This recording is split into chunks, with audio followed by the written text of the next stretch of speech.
চলো আজ বানানো যাক বনকুলের আচার।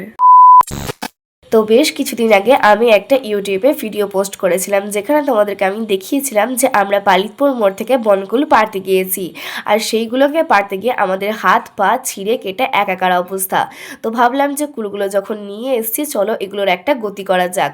তো সেই মতোই আমি আর আমার বোন সেদিন সকাল সকাল কুলগুলোকে ভালোভাবে ধুয়ে বেছে কেটে কুটে রেডি করে নিয়েছিলাম। চলো এরপর একটা ঝটপট মশলা বানিয়ে নিই।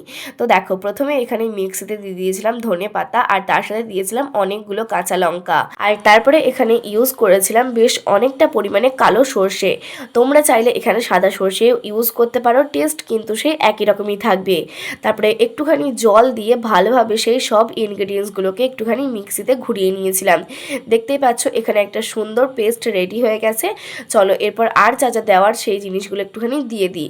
এখানে দেখো একটুখানি দিয়েছিলাম বেশি পরিমাণে চিনি, আর তার সাথে দিয়েছিলাম পরিমাণ মতো লবণ, আর তারপরে সবশেষে এখানে দিয়ে দিয়েছিলাম আরও 3টে লাল লঙ্কা। তারপরে ভালোভাবে একবার মিক্সিতে ঘুরিয়ে নিয়ে এই যে দেখো আমাদের পেস্ট এখন হয়ে গেছে পুরোপুরি রেডি।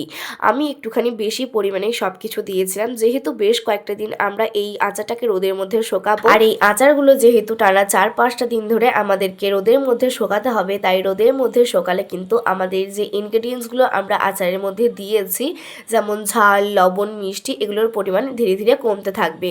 তো সেই জন্যই আমি একটুখানি বেশি পরিমাণে দিয়েছি।